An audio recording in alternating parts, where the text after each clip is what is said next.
Boa noite, meus irmãos. A graça e a paz do Senhor Jesus Cristo. Amém, amados. Glória a Deus. Que dia maravilhoso nós passamos na presença do Senhor. Espero que agora à noite a bênção do Senhor continue sobre nós, à medida que nós vamos expondo a sua palavra e que nós possamos ser gratos a Deus, manifestar essa gratidão através da alegria, de um doce contentamento no Senhor. Nessa noite nós continuaremos a nossa série de mensagens sobre a salvação. Essa já é a 7ª mensagem. Depois, quem conseguir lembrar das 7 mensagens dos 7 títulos vai ganhar um prêmio, hein? Puxem pela mente aí para ver se vocês conseguem lembrar. Primeiramente eu falei sobre a necessidade da salvação, depois sobre a promessa do Salvador, a 3ª mensagem, a vinda do Salvador, a 4ª mensagem, a missão do Salvador. Na 5ª mensagem nós falamos sobre adoração e salvação, como a salvação leva as pessoas a adorarem. A 6ª mensagem foi sobre essa grande salvação que nós temos em Cristo Jesus e como nós devemos ser diligentes ao invés de negligenciá-la.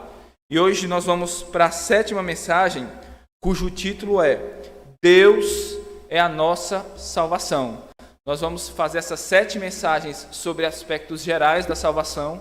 Se Deus quiser, a 8ª mensagem, nós vamos entrar naquilo que os teólogos falam de ordo salutis, de processos, por assim dizer, que desencadeiam, que, por assim dizer, compõem a nossa salvação. Amém, meus amados irmãos? Vamos abrir então as nossas Bíblias em Isaías 12. Eu já vou lendo para nós remirmos o tempo, para que nós possamos, pela graça de Deus, ter o máximo de proveito possível. Eu vou iniciar a leitura já para remirmos o tempo. Isaías, capítulo 12, o capítulo inteiro. É um capítulo curto, mas com uma mensagem extremamente gloriosa. Diz assim a palavra do Senhor: Orarás naquele dia, graças te dou, ó Senhor, porque ainda que te iraste contra mim, a tua ira se retirou e tu me consolas. Eis que Deus é a minha salvação. É o início do versículo 2, o título da mensagem. Confiarei e não temerei, porque o Senhor Deus é a minha força e o meu cântico. Ele se tornou a minha salvação. Vós com alegria tirareis água das fontes da salvação. Direis naquele dia: dai graças ao Senhor, invocai o seu nome, tornai manifestos os seus feitos entre os povos. Relembrai que é excelso o seu nome. Cantai louvores ao Senhor, porque fez coisas grandiosas. Saiba-se isto em toda a terra. Exulta e jubila, ó habitante de Sião, porque grande é o Santo de Israel no meio de ti. Amém, amados? Vamos ao Senhor em oração. Pai Santo, nós estamos mais uma vez em tua presença, Deus. Eu venho a ti, ó Deus. Ó Pai amado, suplicar, confiado, ó Deus, na obra realizada pelo nosso Senhor Jesus Cristo na cruz do Calvário, ó Deus. Aquela obra maravilhosa, ó Deus, que tira o nosso pecado, que tira a nossa maldição, que faz expiação da tua ira que estava sobre nós e nos concede graça, perdão, salvação. E nós então nos gloriamos neste grande Salvador que nós temos, Jesus Cristo. Ele não apenas é o nosso Salvador, mas Ele é a nossa salvação. Tu, ó Deus, Pai, Filho e Espírito Santo, Tu és a nossa salvação.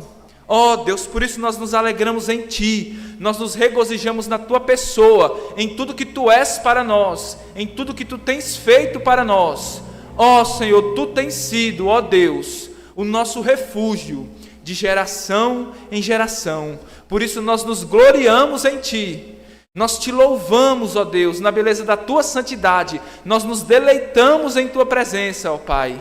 Ó Senhor, e antecipamos o gozo, Pai, que nós teremos naquele dia, quando nós estivermos face a face contigo, ó Deus, quando nós estivermos com Cristo, o que é muito melhor.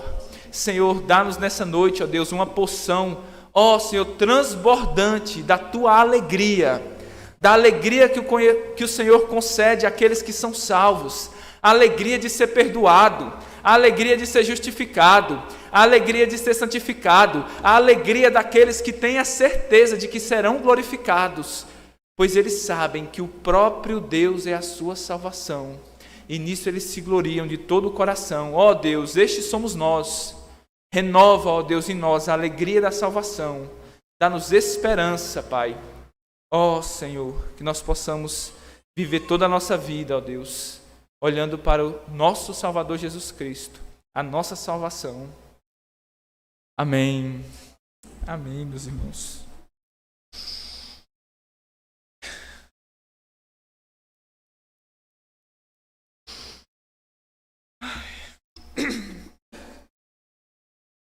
Essa passagem que nós lemos agora está no livro do profeta Isaías. O profeta Isaías, como os irmãos sabem, é conhecido como o profeta evangélico, porque ali no Antigo Testamento, no cânon do Antigo Testamento, nenhum livro fala com tanta precisão do Senhor Jesus Cristo e da salvação que ele veio nos trazer, como o livro do profeta Isaías. Quando nós olhamos ali brevemente para o início do livro do profeta Isaías, nós percebemos que os 6 primeiros capítulos do profeta Isaías são marcados por um forte tom de denúncia contra os pecados do povo de Deus. Nos versículos 1 e 2, já do capítulo 1, nós podemos ter uma amostra da gravidade da situação e dos pecados que são denunciados pelo profeta Isaías. Ele diz assim, nos versículos, na verdade, 2 e 3 do capítulo 1. Ouvi, ó céus, e dá ouvidos, tu, ó terra. O Senhor tem falado. Criei filhos e engrandeci-os, mas eles se rebelaram contra mim. O boi conhece o seu possuidor, e o jumento a manjedoura do seu dono, mas Israel não tem conhecimento. O meu povo não entende. O profeta, então, faz uma denúncia gravíssima, duríssima. Ele diz que o povo de Deus estava tão destituído de conhecimento e de entendimento como um boi e um jumento. Vocês ficariam ofendidos hoje se eu chamasse a esposa de vocês de vaca? É exatamente o que o profeta está dizendo. Vocês são tão irracionais, vocês são tão ignorantes e destituídos de conhecimento, que eu comparo vocês a um boi e a uma vaca. O povo de Deus, aqueles que deveriam conhecer a Deus e ter prazer em saber dos seus caminhos, são comparados aqui, no primeiro capítulo do livro do profeta Isaías, nos versículos 2 e 3, com bois e jumentos. Mas Isaías vai além. Ele passa então a comparar os líderes do povo de Israel e o próprio povo de Israel com o povo de 2 cidades que são descritas na Bíblia como cidades amaldiçoadas por Deus, a cidade de Sodoma e Gomorra. Vejam Isaías 1, versículo 10. Ouvi a palavra do Senhor, vós, poderosos de Sodoma, dai ouvidos à lei do Senhor nosso Deus, ó povo de Gomorra. Por meio do profeta, Deus chama o seu próprio povo e os compara com os habitantes de Gomorra e com os habitantes de Sodoma.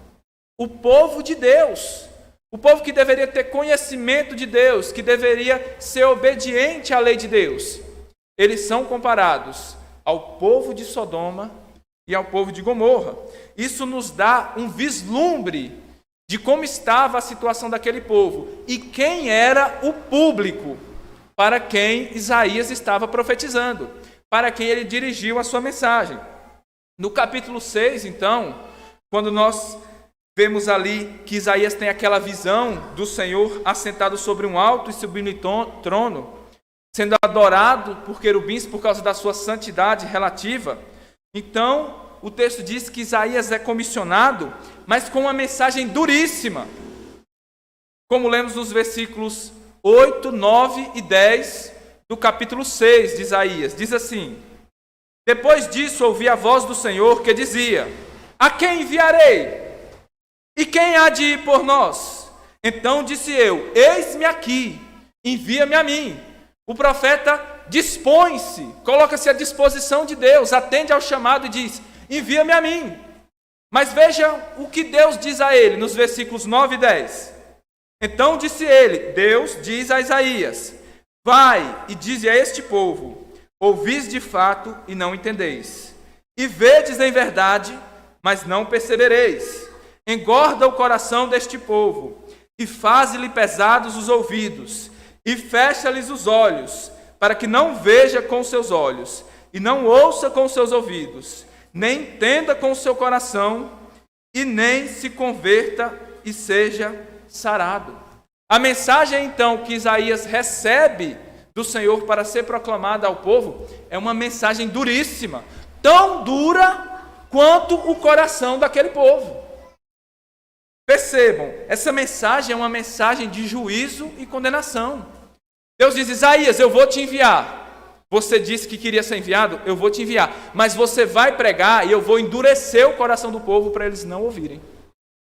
Eu vou fechar os ouvidos deles para que eles não entendam. Para quê? Para que justamente eles não ouçam com seu coração, se convertam e sejam curados. Que mensagem dura. É semelhante àquela mensagem que Deus deu por meio de Moisés para ser entregue a Faraó. Deus diz: vai, Moisés, a Faraó e diz tal e tal coisa. Mas tem uma coisa: eu vou endurecer o coração de Faraó para que ele não deixe o meu povo ir. Foi uma mensagem semelhante a Deus, que Deus deu ao profeta Isaías. De maneira que, para a maioria das pessoas para quem o profeta Isaías profetizou, ele se fez, como diz 2 Coríntios 2,15, um cheiro de morte para a morte. Essa é a situação que nos é apresentada nos 6 primeiros capítulos do profeta Isaías. É um cenário sombrio, de pecados do povo e de juízo de Deus sobre o pecado daquele povo. Porém, quando nós chegamos no capítulo 7, e do capítulo 7 ao capítulo 12, nós temos ali uma sessão profética em que Isaías vai falar do capítulo 7 ao capítulo 12, do remédio de Deus para essa situação. Deus poderia muito bem deixá-los entregues aos seus pecados e à sua perdição, mas Deus tempera o seu juízo com misericórdia. No meio de um grande povo pecador e condenado por causa dos seus pecados, Deus dá uma promessa ao seu remanescente. Aqueles que permanecem fiéis e perseverantes com o Senhor. No capítulo 7, no versículo 14, como que, por assim dizer, por meio de uma profecia messiânica, o sol irrompe naquele cenário nebuloso, escuro, trazendo luz e esperança. Nós lemos assim no versículo 14 de Isaías 7. Eis que a virgem conceberá e dará à luz um filho, e chamará o seu nome Emanuel. Um filho. Eis, então, a grande providência de Deus para salvar o seu povo dos seus pecados. Deus enviaria um filho. Deus não enviaria um profeta, como Moisés e Isaías. Isso não seria suficiente. Deus não enviaria um anjo. Também não seria suficiente. Deus envia o seu filho. Deus envia a si mesmo, o próprio Deus, Emanuel, Deus conosco. Esse é o remédio de Deus, a providência de Deus para lidar com os nossos pecados. É enviar Jesus Cristo, é vir na pessoa do Filho, salvar os pecadores. É isso que nos é anunciado, essa notícia maravilhosa, esse verdadeiro evangelho, boa notícia.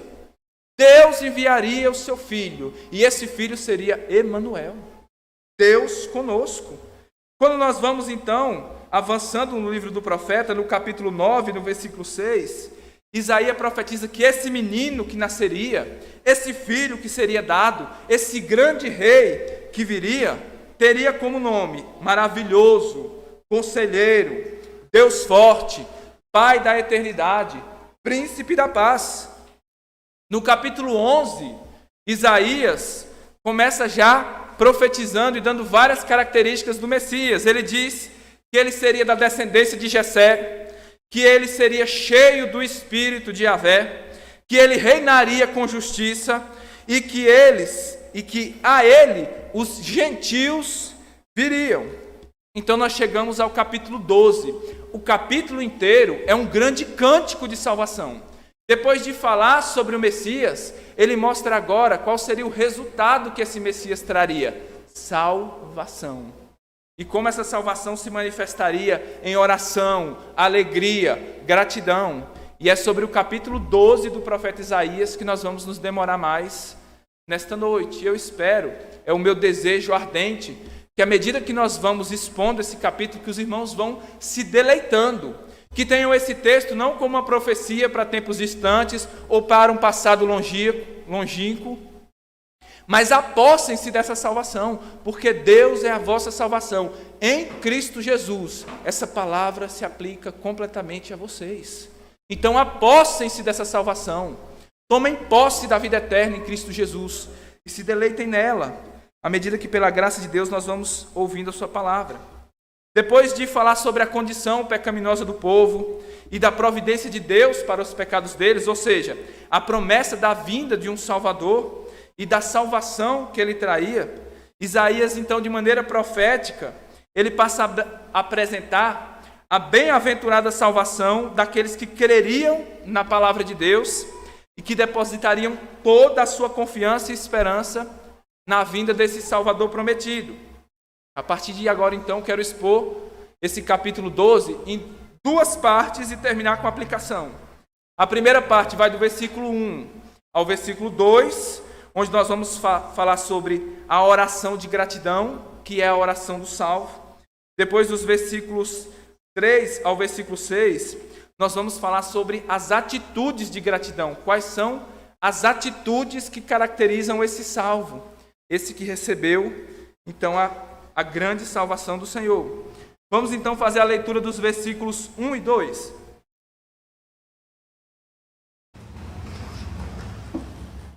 Diz assim a palavra do Senhor: orarás naquele dia, graças te dou, ó Senhor, porque ainda que te iraste contra mim, a tua ira se retirou, e tu me consolas.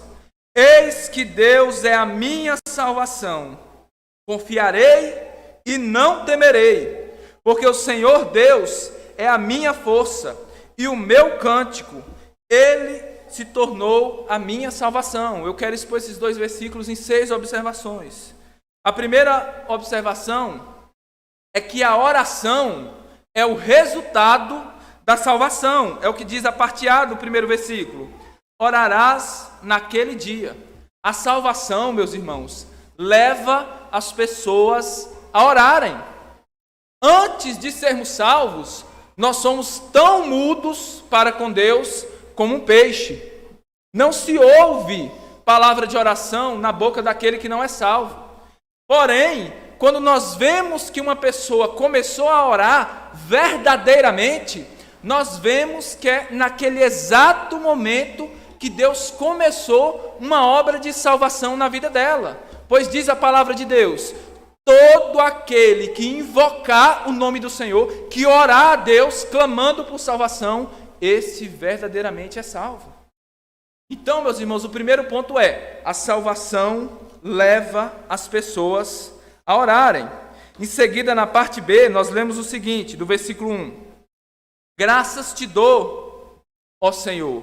Essa oração, então, que é fruto da salvação, é uma oração de gratidão. Não é uma oração meramente caracterizada por petição e petição e petição, mas é uma oração que expressa a profunda gratidão do nosso coração por tão grande salvação recebida. Um coração que recebeu a salvação, portanto, é um coração grato. E um coração grato é um coração que ora, expressando essa gratidão. Um crente grato a Deus é uma pessoa que ora.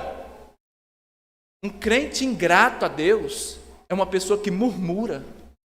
O que é a murmuração, senão a filha da ingratidão? Uma pessoa ingrata é uma pessoa que murmura. E esse é um bom parâmetro, então, para nós medirmos as nossas orações, as nossas vidas de orações. é que a gratidão e a oração, elas caminham juntas. De tal maneira que, como geralmente elas são proporcionais, nós podemos medir a nossa gratidão pela nossa oração. Geralmente uma pessoa grata vai orar mais. E uma pessoa não grata vai orar pouco ou nada. Como está então, diante desse parâmetro, a sua vida de oração? E como está a sua gratidão a Deus por tão grande salvação? Uma pessoa salva é uma pessoa grata a Deus. Veja que ele diz: graças te dou, ó Deus. Ele dá graças a Deus pelo próprio Deus. Ele é grato pela sua criação, pela sua preservação, pela sua redenção. Mas ele é grato ao próprio Criador, ao próprio preservador, ao próprio Redentor que é Deus. Um crente salvo, ele é grato pelas bênçãos de Deus. Mas ele é mais grato pelo Deus das bênçãos, pela fonte das bênçãos. Uma pessoa salva, ela é grata pela família que ela tem. Mas ela é mais salva pelo Pai, que acrescentou ela na família da fé. Uma pessoa salva é grata pelos seus amigos. Mas ela é mais grata pelo Filho, que é o grande amigo dela, o amigo da sua alma, o Salvador da sua alma. Ela é grata pela sua igreja, mas ela é mais grata ao Espírito Santo, que regenerou ela e acrescentou ela na igreja, no corpo de Cristo. Uma pessoa salva, meus irmãos, é uma pessoa grata ao Pai, ao Filho, ao Espírito Santo. O coração dessa pessoa salva é um coração que transborda de gratidão a Deus. Em seguida, o nosso texto diz, na parte final do versículo 1, ele diz o motivo dessa oração, o motivo dessa gratidão. A parte final do versículo 1 diz: porque ainda que tiraste contra mim, a tua ira se retirou, e tu me consolas. Deus irou-se contra nós, contra todos os homens, contra todos aqueles que hoje são salvos, um dia foram filhos da ira como os outros também. Estiveram debaixo da ira de Deus como todos os outros. Não existe ninguém que nasceu salvo. Todos nascemos como filhos da ira e precisamos receber essa salvação. Todo aquele que está debaixo da graça hoje, um dia esteve debaixo da ira de Deus e do seu desprazer, por causa dos seus pecados, do pecado que recebemos de Adão por natureza e do pecado que nós próprios cometemos. Porém, naqueles que estão em Cristo, essa ira é retirada de sobre nós por causa da expiação. Cristo recebeu essa ira que era devida a nós em seu próprio corpo na cruz do Calvário. Ele fez expiação. Ele retirou essa ira de sobre nós. Então nós somos consolados pelo divino Consolador, pelo Espírito Santo. Então nós vemos aqui então que a salvação é o maior motivo de oração. Graças te dou, porque a tua ira estava sobre mim, mas a tua ira se retirou e o Senhor me consolou por meio da salvação em Cristo Jesus. A salvação é o maior motivo de oração, por pelo menos duas razões. A primeira delas é que essa salvação nos livra da ira de Deus. Essa ira que é a justiça e a santidade de Deus sendo colocadas contra nós por causa dos nossos pecados. Em segundo lugar, essa salvação nos consola. Ela é um grande motivo de oração, porque ela nos consola com uma consolação eterna. Não é uma salvação que dura um momento, mas é uma salvação eterna. É algo que nós temos, é algo que ninguém pode tirar de nós. Pois não apenas ela nos livra do inferno, mas ela nos coloca no céu, ela nos dá o céu, como diz 2 Tessalonicenses 2,16. Nosso Deus nos amou e nos deu uma eterna consolação e boa esperança em Cristo Jesus. Por quê, irmãos? A salvação é o motivo de maior oração. Porque, como nós vamos ler agora no versículo 2, irmãos, a salvação nossa não é outra coisa senão o próprio Deus. Deus é o motivo de maior oração. Por que nós devemos orar? Por causa de Deus. Deus é o grande motivo da vida cristã. Para tudo Deus é o motivo. E quando Deus não é o nosso motivo para tudo, aí a vida cristã se torna canseira. Aí a vida cristã se torna um enfado, porque você tira o verdadeiro motivador e coloca ali algo que não pode ocupar o lugar desse motivo. Você tem um trem, você tem os vagões e a locomotiva. Quem é que pode puxar os vagões? A locomotiva. Você tira a locomotiva e coloca ali no lugar da locomotiva um cavalo de pau. Esse cavalo de pau vai puxar os vagões? Não vai! Não vai! Essa é a exata figura de quando nós tiramos Deus como a locomotiva da vida cristã e queremos colocar qualquer coisa ali. Não é um motivador suficiente, a coisa não vai para frente, fica estacionado, estagnado, não progride. Mas o que Isaías nos diz aqui, a semelhança de um salmista é: Deus é a minha salvação. O próprio Deus é a nossa salvação. O próprio Deus é a salvação do seu povo. Essa verdade ficou muito clara para Moisés. Moisés escreveu apenas um salmo, o Salmo 90.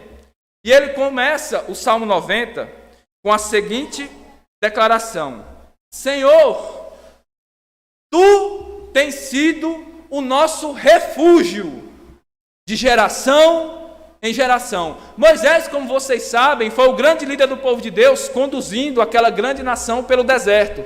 Um deserto é um lugar completamente inóspito. É um lugar de serpentes e escorpiões, de seca. Ali não existe conforto, ali não existe beleza, ali não existe nada agradável. É um deserto.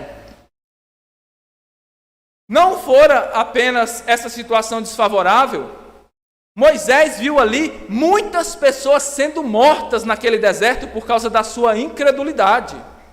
De todas as pessoas que saíram do Egito, a grande maioria morreram no deserto. Praticamente todos, apenas 2, Josué e Caleb, entraram na terra prometida. Eles, geração após geração, foram tombando ali mesmo no deserto. Quando Moisés olha para trás e vê toda aquela trajetória, o que Moisés fala é: Senhor, Tu foste o nosso refúgio. Nós estávamos refugiados em Deus. Deus era a nossa salvação. Deus era o nosso refúgio. Durante esse tempo que nós caminhamos no deserto, nós não perecemos, porque Deus era o nosso refúgio. Nós estávamos em Deus. É assim, meus irmãos, a vida do cristão. Eu estou descrevendo a vida de vocês. A vida do cristão é uma vida em Cristo.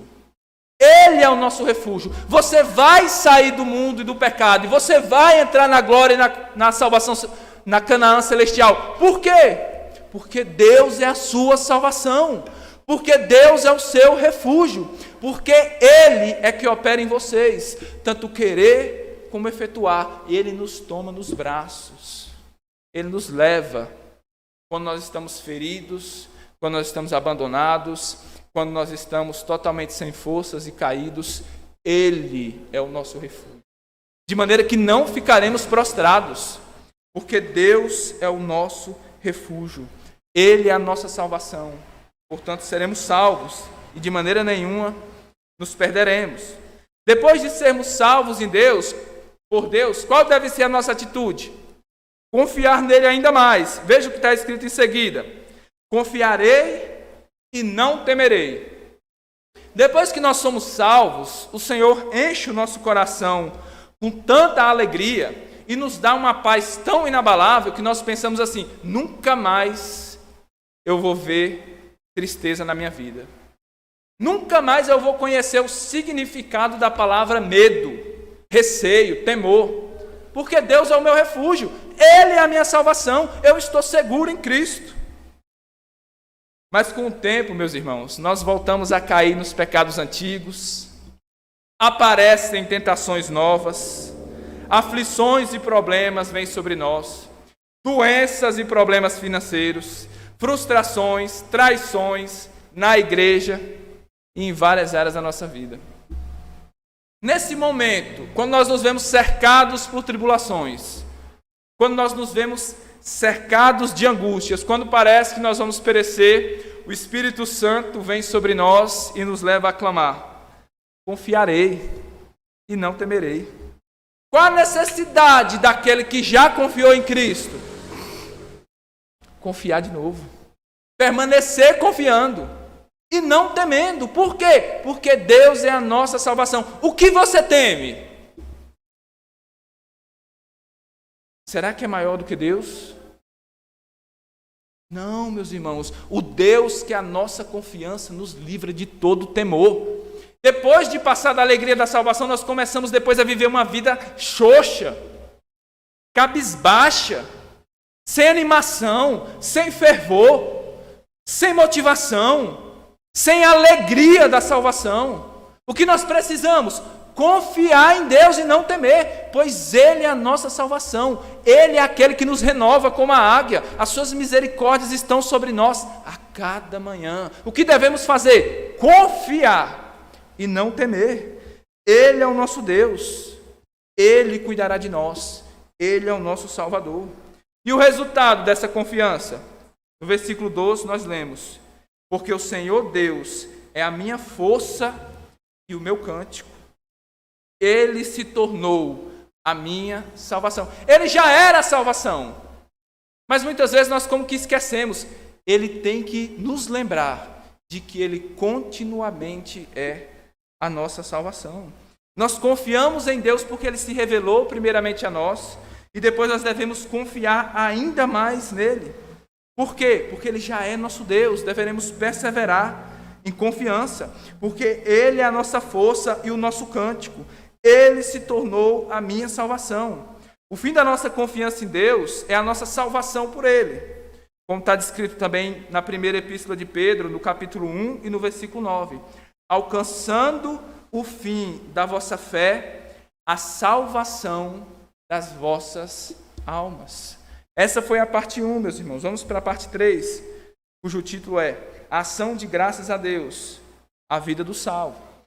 Depois de sermos salvos, não apenas nós oramos, não apenas reconhecemos a Deus como nosso Salvador e damos ações de graças, mas nós também, de fato, vivemos uma vida que é caracterizada por essa salvação. Vejam o versículo 3. Ele descreve para nós a alegria da salvação. Diz assim, é um hino de louvor maravilhoso, é uma das minhas partes favoritas da Bíblia. Está dito assim: vós com alegria tirareis água das fontes da salvação. A salvação aqui é retratada com uma atividade que era muito conhecida do mundo antigo, talvez muito conhecida dos nossos avós, que era ir e tirar água de uma fonte ou de um poço.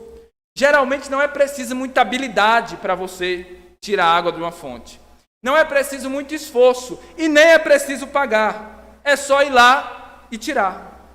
Essa, portanto, é uma ilustração muito apropriada do Evangelho para representar a salvação trazida por Cristo. Quando o Evangelho é pregado, como quando está sendo pregado agora, é como se houvesse uma fonte diante de nós. Você não precisa fazer nada para tirar a água dessa fonte. Você não precisa fazer grande esforço, ter uma grande inteligência, grandes méritos, pagar um preço exorbitante, um valor incalculável. Você precisa apenas ir lá e tirar a água do poço pela fé. Receber a água do Evangelho por meio da fé, por meio de uma confiança em Cristo Jesus, pois o Evangelho de Jesus Cristo é essa água da vida, que saciará a alma e a livrará do inferno, onde não existe sequer uma gota d'água. Mas o Evangelho é essa fonte. O próprio Isaías fala disso de maneira ainda mais clara na parte final do seu livro, lá no capítulo 55 que nós lemos mais cedo. Ele diz assim: todos vós que tendes sede, vinde às águas. Vinde e comprai, sem dinheiro e sem preço. Qual a condição para se apossar dessas águas de salvação, para se apossar de Cristo no Evangelho? Apenas ter sede. Veja, portanto, a impiedade de muitos de vocês, que não se apossam de Cristo simplesmente porque vocês não têm sede dele. Muitas vezes nós próprios, nós que já nos dizemos crentes, estamos enfastiados, não temos sede. Bebemos outro tipo de água, aquela água barrenta, nós achamos que aquela água era melhor do que Cristo. Não temos sede, por isso nós não vamos às águas. O Evangelho é oferecido de maneira gratuita. Vem às águas, quem tem sede, pegue de graça, é sem dinheiro, é sem preço. Tome, tire essa água de salvação. Assim como a sede é uma das maiores necessidades do corpo, e a falta d'água é uma das coisas que mais nos angustiam, assim também uma alma sem salvação é uma alma sedenta, é uma alma inquieta, é uma alma incomodada, é uma alma insatisfeita. Não tem prazer deste mundo, não tem coisa deste mundo que satisfaça uma alma não salva. Porque a fonte da salvação não pode ser outra senão Cristo, senão o Emanuel, Deus conosco. Se Cristo está conosco, a salvação está conosco. Se Cristo está conosco, Ele é o nosso pastor e nada nos faltará. Nós temos plenitude de alegria e salvação em Cristo. Meus irmãos, se nós estamos com Cristo e nós estamos em Cristo, nós estamos no céu. Nós estamos no paraíso, nós estamos no lugar da bênção, nós estamos no lugar do deleite. Cristo para nós é o céu, é o bem, é o amado das nossas almas. Depois, no versículo 4, nós temos uma ação de graças por essa salvação recebida gratuitamente, como a água de um poço. Direis naquele dia: dai graças ao Senhor, invocai o seu nome, tornai manifestos os seus feitos entre os povos. Relembrai que excelso é o seu nome. Quem recebe essa graça de Deus, ela está sobre a nobre obrigação de dar graças a Deus. Todo aquele que recebe a graça de Deus deve viver uma vida dando graças a Deus. O que nós poderíamos fazer mais depois de termos recebido uma tão grande salvação como essa que Cristo veio nos trazer? No dia em que nós somos salvos, nós também fomos levados a dizer: dai graças ao Senhor, invocai o seu nome. A nossa boca se enche de gratidão, se enche de louvor. A quem? A Deus. Mas nós não paramos apenas na gratidão e no louvor. Nós também expressamos um desejo ardente, que é: tornai manifestos os seus feitos entre os povos. Relembrai que excelso é o seu nome. Se nós somos o povo do Senhor, se nós somos o povo salvo pelo Santo de Israel, então o nosso grande desejo e a nossa grande oração é proclamar os feitos do Senhor, tornar conhecidos os feitos do Senhor, proclamar o grande nome do Senhor. E qual é o maior feito do Senhor, se não é aquele que Ele realizou na cruz do Calvário, quando Ele enviou o seu Filho para morrer pelos pecadores? A obra tão grande como aquela, a obra que mereça ser tão proclamada como aquela. E que outro nome há tão digno de ser proclamado, senão o nome do nosso Senhor Jesus Cristo? O anseio do salvo é proclamar esse grande nome. Depois de recebermos essa salvação, nós queremos que outros sejam participantes dessa salvação. Essa tão grande obra de Deus, esse tão grande que foi dado esse tão grande nome que foi dado entre os homens, pelo qual nós somos salvos, é o nome de Jesus. É o nome de Jesus. A vida, então, do crente é uma vida não apenas daquele que recebeu a salvação, mas daquele que deseja fazer com que outros recebam essa salvação. Ele se coloca na posição de ser um dispenseiro dessa salvação, um pregador desse evangelho, que proclama as obras do Senhor, que exalta o nome do Senhor. Porém, todo aquele que ora corretamente, ele deve também buscar viver de uma maneira coerente. Esses homens não apenas vão louvar a Deus pela sua salvação, com as suas bocas, mas eles vão consagrar suas mãos a pegar no arado de Cristo. Eles vão consagrar os seus pés a calçar a sandália da pregação do Evangelho da Paz. E eles também não vão deixar de fora o seu bolso e as suas posses. Eles vão servir a Deus não apenas com tudo que eles são, mas com tudo que eles têm. Tudo que ele tem vai estar escrito: santidade ao Senhor. Isso é de Deus. A minha vida, o que eu sou, o que eu tenho agora é dedicado ao Evangelho. a pregação desse evangelho que me salvou. Porque isso é a coisa mais importante para mim. Vamos para o versículo 5, meus irmãos. Ali novamente nós temos os cânticos do Senhor, nós temos ali uma proclamação. O salmista Isaías diz o seguinte: cantai louvores ao Senhor, porque fez coisas grandiosas. Saiba-se isto em toda a terra. Qual é o tema das canções do povo de Deus? Daqueles que foram salvos por Ele. O tema dos cristãos é Deus e as suas obras. Quem seria mais digno de receber o louvor, senão Deus e aquilo que Ele fez? Porém, quando nós olhamos para a maioria dos louvores ao nosso redor, no evangelicalismo, como eles ficam aquém desse padrão? Como eles não são bíblicos? Eles passam longe de refletir o coração do verdadeiro adorador. Porque, antes de tudo, ao invés de glorificar a Deus e as suas obras, como nós vemos aqui, nós vemos pessoas louvarem muito mais aos homens. São louvores antropocêntricos, que não comunicam a Deus e as suas obras, mas antes distorcem a Deus e a obra dele. É por isso que, a respeito da maioria dessas músicas gospel que nós vemos por aí, Deus diz a respeito delas a mesma coisa que Ele diz para certos adoradores no tempo do profeta Amós. Em Amós 5, 23, nós vemos Deus dizendo para aquelas pessoas: afasta de mim o estrépito dos teus cânticos, porque não ouvirei as melodias das tuas liras. Eu não quero ouvir vocês distorcendo o meu caráter e as minhas obras, e nem louvando qualquer outro que seja indigno de tais louvores. Porque os louvores que os crentes devem cantar são aqueles que exaltam a Deus e a sua obra, e são desses louvores que Deus se agrada, que Deus se deleita. Quando nós cantamos, irmãos, não cantamos meramente para que a nossa voz saia, porque nós nos deleitamos, para que os nossos irmãos ouçam. Não, nós cantamos para Deus, nós entoamos melodias a Deus, é um louvor do coração a Deus, é um louvor a Ele.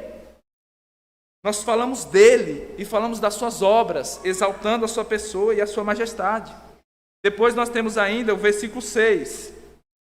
Novamente nós temos ali um cântico de louvor ao Senhor. Agora nós temos uma exultação, uma adoração. É dito assim no versículo 6. Exulta e jubila, ó habitante de Sião, porque grande é o santo de Israel no meio de ti. Aquele que é um habitante da Sião de Deus, dessa Jerusalém que é de cima, ou seja, aquele que é um membro da igreja de Cristo, que é alguém que é verdadeiramente salvo por Ele, pode exultar e pode jubilar. Se você, meu irmão, minha irmã, você está aqui, você é um verdadeiro crente em Jesus Cristo, você pode exultar, você pode jubilar, você pode verdadeiramente dilatar o seu coração e se gloriar. Por quê? O motivo é dado no próprio versículo 6. Porque grande é o santo de Israel no meio de ti. Deus está aqui, meus irmãos. Ele está no nosso meio. Ele está bem presente, Ele é um socorro presente na hora da angústia. Ele é um pastor a nos guiar, como diz Filipenses. Perto está o Senhor.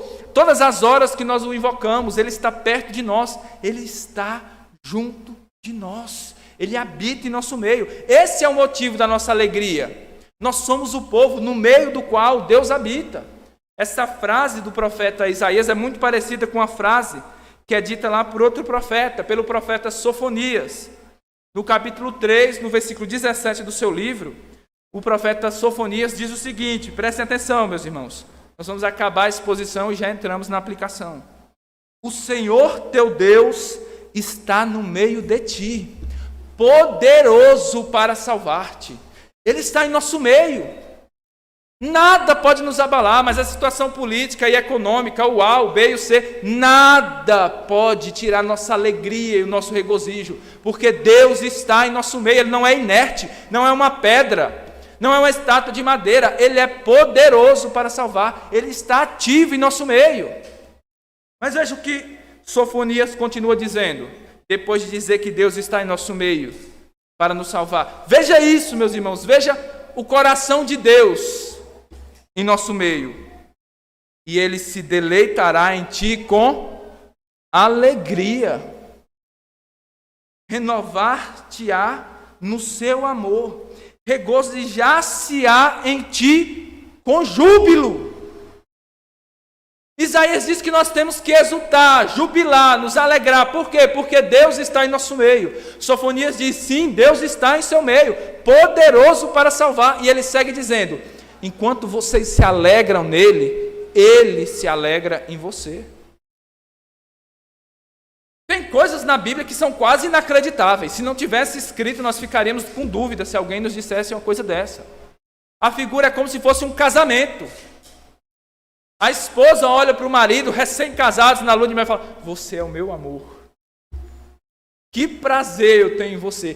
Que alegria. E o esposo não é indiferente. Quando ela diz eu te amo, ele não diz assim, eu também. Não! Ele se alegra. Ele fala, eu te amo muito mais. Eu me regozijo muito mais em ti. Tu és toda formosa, meu amor, em ti não há manchas. E ele se compraz, ele se alegra, ele se jubila. Deus! Se jubilando, se alegrando em nós. O santo se alegrando com os pecadores. O Deus excelso que Isaías viu, habitando com os pecadores, que ele tinha acabado de chamar, de que eram semelhantes a Sodoma e Gomorra. Como pode ser uma coisa dessa? Por causa dessa salvação que Cristo nos dá, que nos capacita para essa comunhão bendita com Deus, que resulta em alegria, louvor, gratidão. Essa é a sua vida, meu irmão. Estou falando de você, não estou falando de uma pessoa em outro lugar, de uma coisa que aconteceu no passado. São vocês, o povo de Deus, que tem a salvação do Evangelho, que crê na palavra dele, que crê no Senhor Jesus Cristo. Se alegrem, pois o Deus bendito e gracioso, excelso e soberano, nesse momento está se alegrando em vocês. Que glorioso Evangelho, que grande Salvador Jesus Cristo, que boas novas de grande alegria. Essa que nós ouvimos no Evangelho. Louvado seja o nome do Senhor, glorificado seja o nome do nosso Deus. Vamos encerrar agora, meus irmãos, com 3 aplicações. A primeira delas é que ser salvo é ser feliz, é ser mais do que feliz. Vai ser aquela palavra que a Bíblia chama de bem-aventurado. O problema dos homens não é que eles buscam a felicidade. O problema dos homens é que eles buscam a felicidade e a sua salvação no lugar errado. Você tem, por exemplo, um empresário, um homem de negócios, um homem rico. Ele busca a sua salvação e a sua alegria na sua riqueza, na sua prosperidade financeira. Ele passou a vida inteira construindo aquela empresa e agora, quando está chegando a crise financeira, ele não consegue dormir à noite porque ele teme perder toda a riqueza, todos os investimentos que ele fez ao longo de toda a sua vida. A sua salvação está ali, a sua alegria está ali, a sua motivação, o seu regozijo está ali. Pode vir uma crise, pode vir uma intempérie, um infortúnio, um imprevisto, e tudo aquilo onde ele colocou a sua felicidade, a esperança de dias felizes, vai por água abaixo. E ele se torna o mais miserável de todos os homens. Mas ainda que a empresa dele se torne uma das maiores empresas do mundo, e ele chegue, por exemplo, a ganhar o mundo inteiro, quando ele morrer, todos os seus recursos serão tirados. E no inferno ele será totalmente miserável. É assim a felicidade daqueles que buscam a sua alegria, a sua salvação nas riquezas, nos bens. Mas tem outra classe de pessoas, por exemplo, uma modelo, que é uma mulher muito bonita. E para ela, a grande alegria, a sua grande satisfação é a sua beleza. Ela confia na sua beleza, na sua influência, nas suas amizades. Contudo, chega um dia em que ela aparece diante do espelho e ela pergunta: espelho, espelho meu, existe alguém mais bela do que eu? E o espelho diz: sim, há muitas outras mulheres mais belas do que você. Você já envelheceu, agora você está ficando feia. E aquilo destrói ela. Porque a vida dela estava construída em cima da beleza dela. A vida do atleta estava construída em cima do corpo dele, da força dele, das habilidades dele. Ele gostava dos aplausos. Ele gostava de ouvir a torcida gritando o nome dele. Mas o nosso corpo está decaindo. A beleza vai embora. A vista vai embora. A força física vai embora. E quem colocou a sua salvação nessas coisas, quando vê o seu castelo de cartas ruir, será um miserável infeliz. Ele buscou uma salvação, uma alegria, e no final das contas vai se tornar a sua perdição e a sua tristeza. Mas nós temos uma pessoa que não é uma pessoa rica, não é uma grande celebridade, um grande atleta, uma pessoa bonita, uma pessoa famosa, uma pessoa sábia, mas é um mero trabalhador comum. É alguém que diz mais ou menos assim: ó Deus, me dá saúde, porque o resto a gente corre atrás. É uma pessoa que buscou viver ali uma vida comum e de vez em quando ela até lembrava de Deus. Que vida miserável. Ele tem um pouco de Deus e um pouco do mundo. Uma vida medíocre aqui e uma vida desgraçada no inferno. Essa é a vida daquele que não busca Deus. Quer seja um rico, quer seja um mero peão de obras. Alguém que tem um emprego muito modesto, mas que não tem em Deus o grande motivo da sua alegria e a grande esperança da sua salvação. Mas tem outra pessoa ainda. Ele é um pobre e doente. Ele é trabalhador. Todo dia ele sai de casa para uma rotina simples. Mas quando ele sai de casa, ele diz assim: Senhor, me abençoa nesse dia.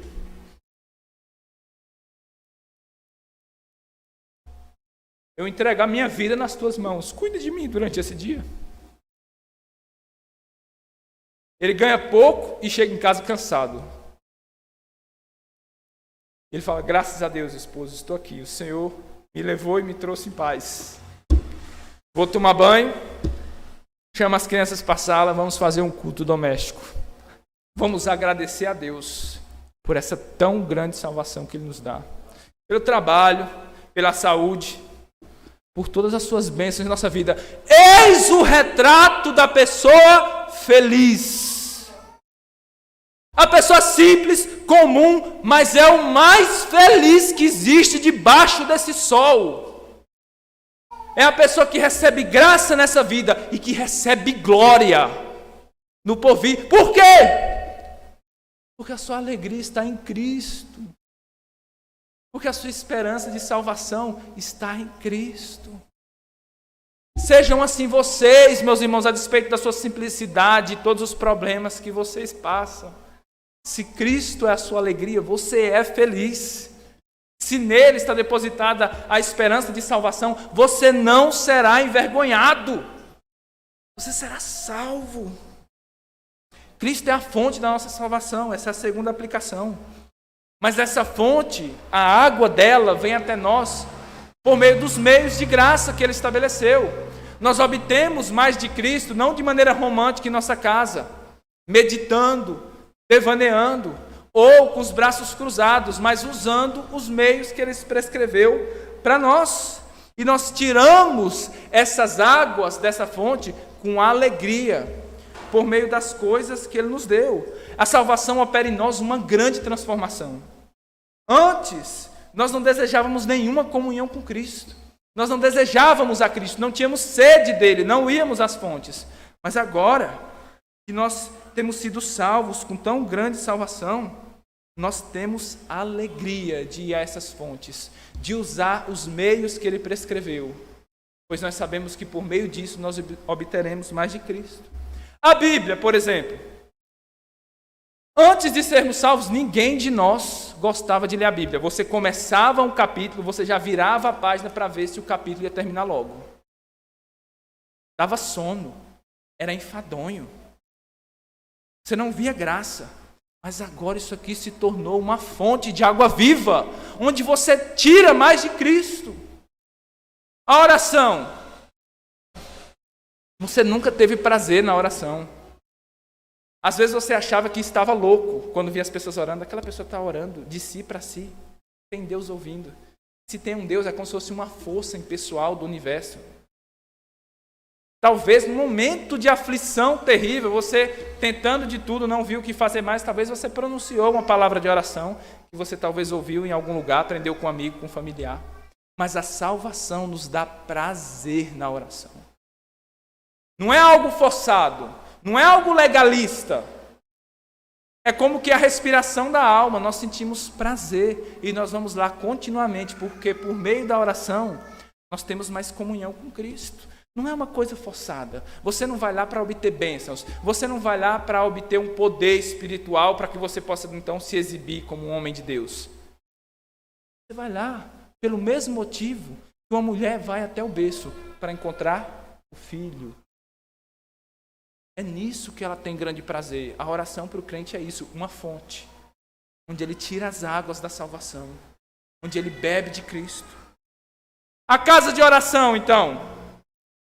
Antes de ser salvo, você olhava para os crentes se reunirem lá, tudo hipócrita. Se dizem cristãos e são piores do que os piores. Se dizem santos e vivem como demônios. Que povo hipócrita. Eu vou para qualquer lugar, mas para aquele lugar ali eu não vou não. Para servir a Deus não precisa se ajuntar com aquelas pessoas ali não. Cristo sim, eu amo Cristo, mas aquelas pessoas ali que se dizem crer em Cristo, não passam de hipócritas. Santarrões, falsos. Essa era a sua opinião sobre os crentes, sobre a casa de oração. Mas depois de ser salvo, você diz como salmista, alegrei-me. Perceba, amados, como a salvação parece que é quase um sinônimo de alegria. Alegrei-me quando me disseram, vamos à casa do Senhor. Por quê? É lá que o nome santo é proclamado, que a obra de Deus é manifesta. E nós temos comunhão com esse Deus grandioso. Em quarto lugar, os louvores. Você não via nenhuma graça em louvar a Deus. Mas agora você vê a graça de Deus nos louvores. Pois Deus habita no meio dos louvores. E Ele se deleita em nós à medida que nós louvamos. E nós nos deleitamos nele. A ceia do Senhor. Você via como um ritual sem significado. Comer um pão, tomar um copinho de vinho. Para quê? Que desnecessário. Que coisa sem valor. Mas agora, você fala, é o símbolo da maior obra que já aconteceu neste mundo. É o corpo de Cristo. É o sangue de Cristo. Eu tenho fome. Eu tenho sede dessas coisas. Fome e sede de comer desse banquete de salvação, de tirar água dessa fonte de salvação, de me alimentar de Cristo. De alimentar de Cristo e com Cristo, porque Ele é o alimento e Ele é o próprio anfitrião que nos convida a cear na mesa dEle. Por fim, meus irmãos, eu quero dar uma palavra de alerta a vocês, por motivo de fidelidade. O que está escrito no versículo 1 de Isaías é que toda alma não convertida está debaixo da ira de Deus. Você ouviu falar que todos os homens são filhos de Deus? Ouvi, é mentira. Você ouviu falar que as crianças são puras e sem pecado? Ouvi, é mentira. Você ouviu falar que finalmente Deus terá misericórdia de todos os homens e salvará aqueles que foram sinceros e buscaram obedecer? É mentira. Que Deus salvará aquele índio, aquela pessoa que nunca ouviu o evangelho? É mentira. Todo homem está debaixo da ira de Deus. Existem aqueles que saem de debaixo da ira de Deus por meio da salvação. Mas quem não recebe a salvação em Cristo Jesus, seja quem for, em momento da vida que for, está debaixo da ira de Deus. Da ardente ira de Deus.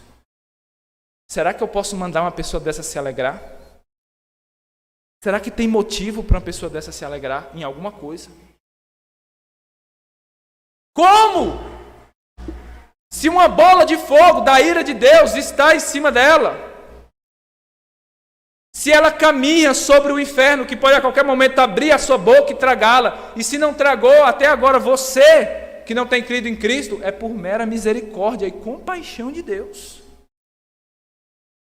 Porque a ira de Deus está sobre todos aqueles que não recebem a salvação em Cristo Jesus. Quem não recebe a Cristo, quem não crê nele, permanece a ira de Deus sobre ele. Mas você pode ser salvo da ira do Deus Todo-Poderoso. Pois a palavra de Deus diz que Deus providenciou um refúgio para essa ira. Uma propiciação pelos pecados. O castigo que o pecado merecia, que o pecador merecia devido aos seus pecados, caiu sobre Cristo. E o que resta para nós hoje é um convite. Venha tirar água das fontes da salvação. Venha e creia em Cristo para que você seja salvo. Para que a sua alma seja saciada dessa sede mortal. Venha ser saciada com a água da vida. Cristo é essa água da vida. Ele próprio, não é apenas o nosso Salvador, mas Ele é a nossa salvação. Tome a Cristo, beba dele. Ele é a nossa salvação. Louvado seja o nome dele para sempre. Vamos orar, meus irmãos. Ó Senhor Jesus, louvado seja o teu nome. Tu és a nossa salvação, vindo do alto, morreste pelos pecadores. Ó Senhor, nos dando esperança. Nós estávamos debaixo da ira de Deus. Nós estávamos debaixo do castigo que os nossos pecados mereciam. Ó Senhor Jesus, mas o Senhor derramou o sangue do seu coração. O Senhor entregou toda a sua vida por nós. O Senhor deu cada gota do sangue precioso para nos redimir de cada gota da ira de Deus. O Senhor nos dá agora o cálice da salvação, que nos livra do cálice da ira de Deus. Ó Senhor, que tão grande salvação! Enche os nossos corações de alegria, não uma alegria que o mundo dá, uma paz que o mundo dá, mas alegria, satisfação, que é como uma fonte a jorrar para a vida eterna, pois Tu mesmo é a nossa alegria. Tu mesmo é a nossa salvação. Tu mesmo, Senhor Jesus, é o motivo das nossas vidas. Ó Senhor, dá-nos fé para crer nisso e para que nós não apenas confessemos isso com a nossa boca de maneira vã, mas que possamos verdadeiramente ter a Ti, ó Senhor, como motivo das nossas vidas. Perdoa os nossos pecados, Senhor. Dá-nos arrependimento. Esta pessoa que ouviu, ó Deus, ó Senhor, pode ter entrado aqui de maneira indiferente, mas foi olhando para Cristo e vendo o Salvador, olhando para si e vendo a sua condição de miséria e perdição, de como ela está condenada sem Cristo, de como a ira de Deus está sobre ela. Dá neste momento, ó Deus, fé a ela, para que ela creia na obra do Senhor Jesus Cristo no Calvário, para que ela receba de graça essa tão grande salvação, essa salvação que causa tanta alegria e contentamento às nossas almas, essa salvação que glorifica o Teu santo nome. Ó Senhor, opera a salvação nessa noite, ó Deus, e enche os nossos corações, ó Deus, de alegria da nossa salvação, e concede-nos também, ó Deus, a alegria de saber que uma alma foi salva, ó Deus. Para a glória do Teu nome nós oramos, ó Pai. Amém, Senhor. Amém, meus irmãos. Vamos para a ceia do Senhor.